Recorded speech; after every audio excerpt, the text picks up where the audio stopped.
Y bueno, vamos a caer en el mundo de la política internacional, porque obviamente lo que ha pasado en Brasil nos impacta. Parecería que empiezan a definirse ciertas cosas de lo que es el pronóstico medio de mediano corto plazo, y tenemos la suerte de tenerlo a Darío Mizrahi, analista político internacional. ¿Cómo estás, Darío? Miguel Sorraquín te saluda.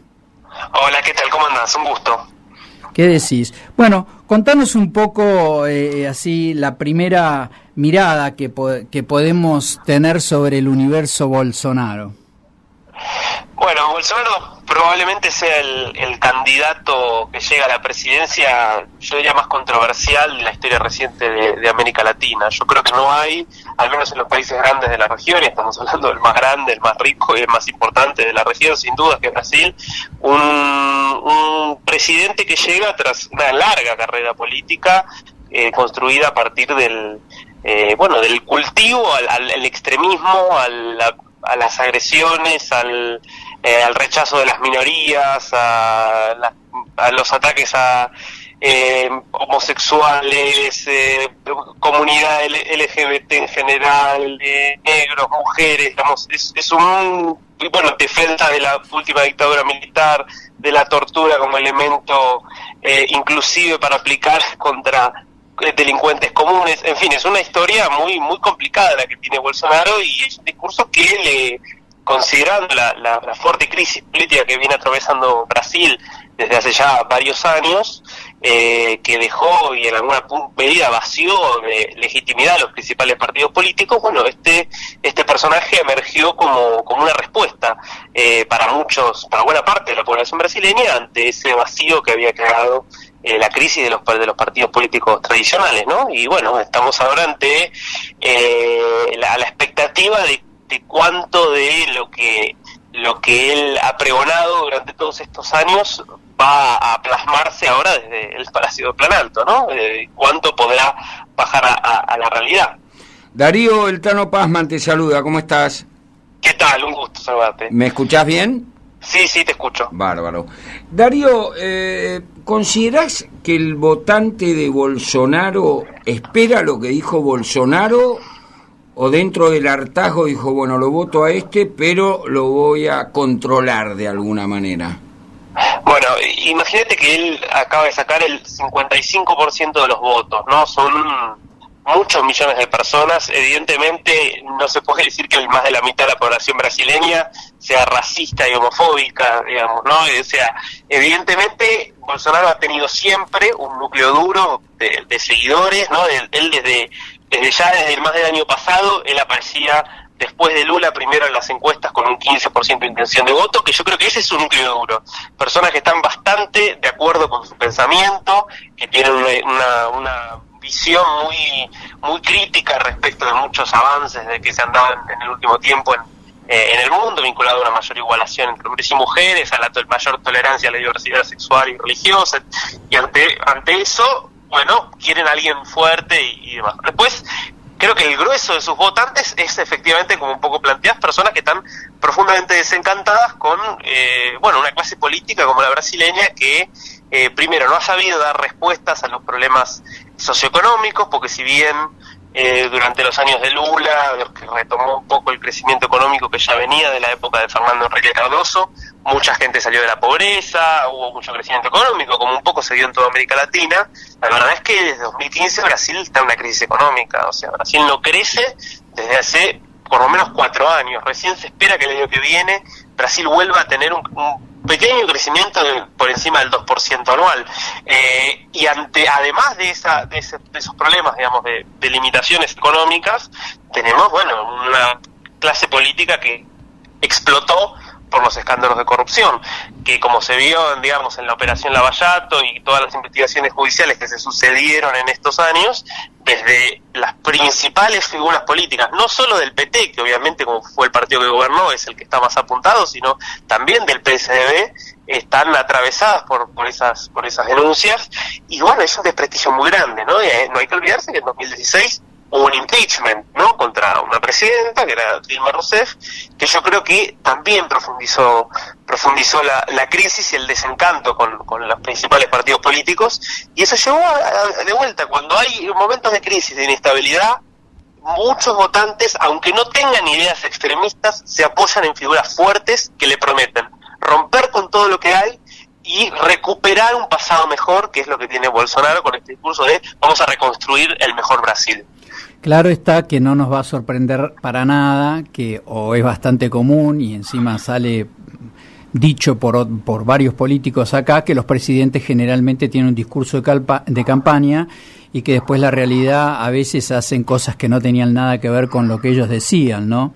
Pero volviendo o mirando, perdón, desde el lado de la Argentina, el fenómeno de que aparezca un Bolsonaro y que su ministro de Economía, Guedes, haya dicho que a lo que va es a una apertura, una gran apertura de la economía, y que el Mercosur es muy restrictivo y que no es un interés de ellos en este momento, no está primero en la agenda el fenómeno del Mercosur.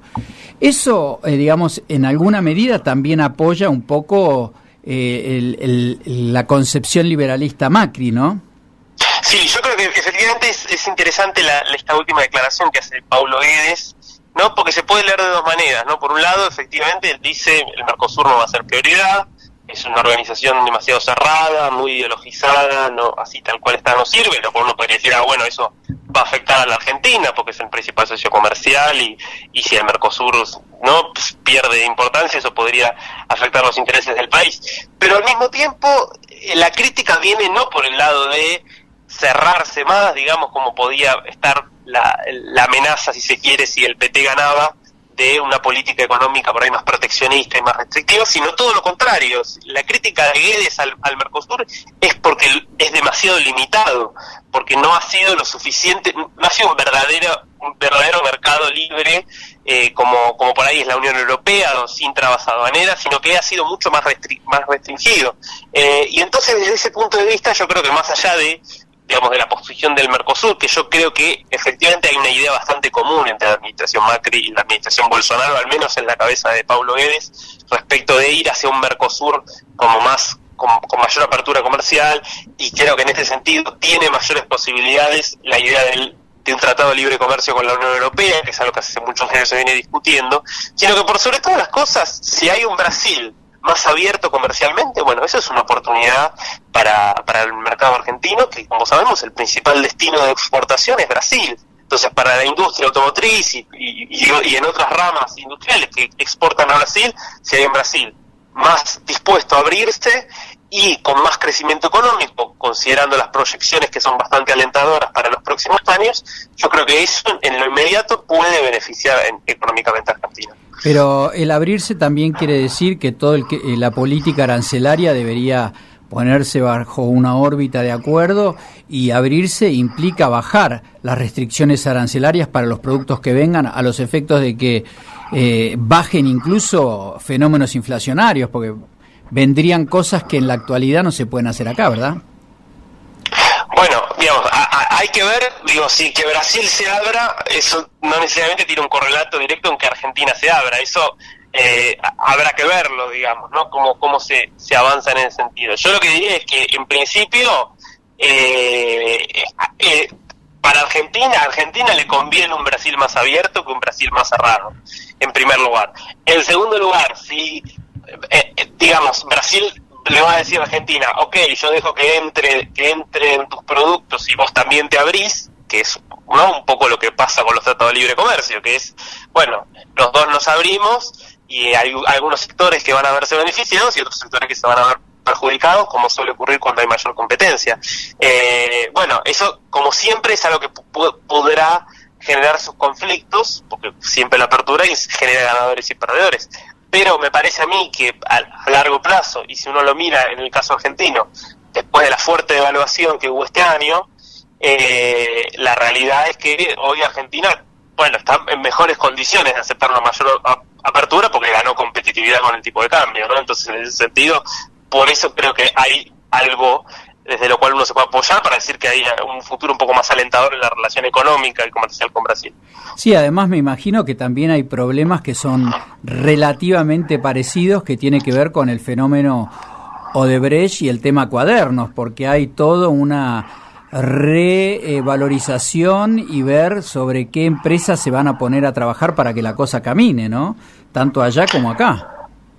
Bueno, por supuesto, sí. Eso hay que ver yo diría que uno de los grandes interrogantes en Brasil es cómo va a evolucionar el tema de las investigaciones judiciales y qué va a pasar, cuál va a ser la posición del gobierno Bolsonaro respecto de la justicia, ¿no? En principio, bueno, como sabemos, en Argentina es el país uno de los países donde menos ha avanzado la causa Odebrecht, ¿no? Que hay, Odebrecht dijo que puso dinero en campañas políticas en Argentina, que hubo corrupción acá y sin embargo no se ha avanzado prácticamente nada por cuestiones de la justicia argentina. Entonces eso queda ahí como un elemento pendiente. Lo que yo esperaría y es, bueno, si va a poder la justicia actuar con la misma autonomía que venía actuando, sobre todo porque tenemos que, hace menos de una semana, uno de los hijos de Bolsonaro, Eduardo Bolsonaro, que salió diputado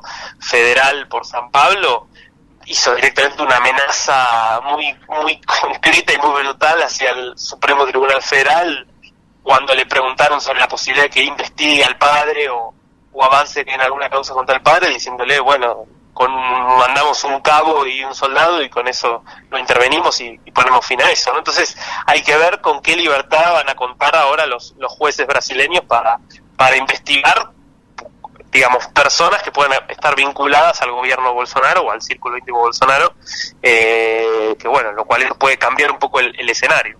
Claro, porque uno se pone a pensar que los grandes grupos que han sido tocados por el fenómeno corrupción deben ser reemplazados y es bastante difícil que aparezca uno en forma inmediata en el mismo ámbito. Entonces la apertura implica también que vengan nuevas organizaciones que empiecen a funcionar sobre ese tema. Y eso tiene un impacto político, porque en el mundo brasilero no me imagino que los empresarios brasileros les pueda llegar a gustar algo así, ¿no? Bueno, de hecho hay bastante, si bien no hubo mucha euforia en los mercados internacionales, ya desde cuando se veía viniendo que Bolsonaro iba a ganar, salvo una catástrofe, se iba a producir el triunfo, porque por la ventaja que le había sacado a Fernando Haddad, ya venía creciendo la bolsa y efectivamente hoy también ocurrió lo mismo, ¿no? Y hay muchas empresas brasileñas que cotizaron al alza y demás, pero efectivamente entre los industriales brasileños hay bastante reserva, porque, a ver, la realidad es que si uno mira el proceso brasileño, ¿no? De apertura económica y de reformas de mercado que se dieron desde los 80 y sobre todo a partir de los 90, fue un proceso que, a diferencia de lo que ocurrió en Argentina, donde fue mucho más agresiva la apertura y si se quiere la llegada de empresas transnacionales y demás, en Brasil se buscó conservar un poco más fuertemente cierta industria nacional, ciertos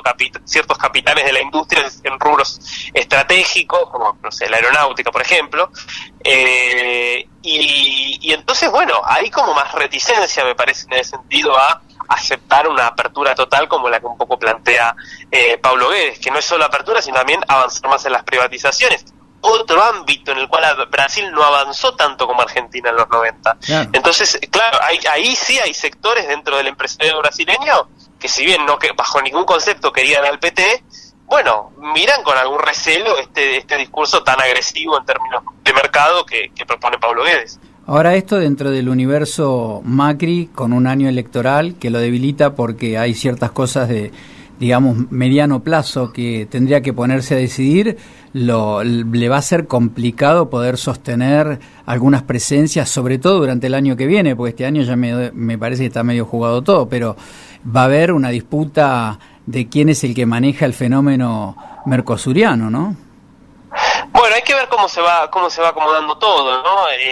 La realidad es que en buena medida Brasil, que naturalmente es un poco el país dominante por el tamaño y la envergadura que tiene, en Sudamérica y muy específicamente en el caso del Mercosur, es verdad que en los últimos 2 años, en la medida en que tenía un presidente que no había sido electo democráticamente, había sido electo como vicepresidente, ¿no? y había asumido el cargo después del impeachment a Dilma Rousseff, bueno, obviamente no tenía la misma presencia internacional porque no tenía la misma legitimidad que tiene un presidente que fue elegido como fue elegido ayer Bolsonaro por muchos millones de votos. Entonces se esperaría un mayor protagonismo de Brasil en la escena internacional, que en algún punto, digamos, por la propia dinámica electoral de Argentina y por la gravedad de la crisis económica de Argentina, me da la sensación de que tampoco es que Macri está en condiciones de aspirar a encabezar un liderazgo demasiado fuerte a nivel regional, por lo menos no el año que viene, ¿no? Entonces es posible que haya ahí como un mayor protagonismo de Bolsonaro, que de todas maneras es un gran interrogante, porque la verdad es que si uno mira su trayectoria, es un líder personalista que no parece respetar mucho ningún tipo de marco regulatorio. Entonces yo creo que es inesperable cómo puede terminar reaccionando, y me da la sensación de que va a depender mucho de lo que pase realmente por su cabeza, digo, ¿no? Porque inclusive hasta el plan económico, la sensación es que si el día de mañana por algún motivo Bolsonaro se cansa o no le gusta alguna propuesta de Guedes, quizás lo cambia y pasa a un programa económico distinto. Yo no lo descartaría eso tampoco, ¿no? Porque digo, ya lo vemos acá. Bueno, por eso, y es un líder que ni siquiera es que tiene un partido que viene atrás y que entonces corre el riesgo de perder el apoyo. Digo, es un líder que se hizo solo, básicamente, ¿no? Digamos, no es que ha contado con, insisto, que viene de una larga trayectoria partidaria y que entonces, bueno, tiene que cuidar esas alianzas. No, la verdad es que los votos los ganó él, entonces eso le da un margen de maniobra enorme. Darío, te agradecemos muchísimo el contacto, ¿eh? No, por favor, agradecido soy yo. Un abrazo. Hasta luego. Hablamos con Darío Misragui, analista de política internacional.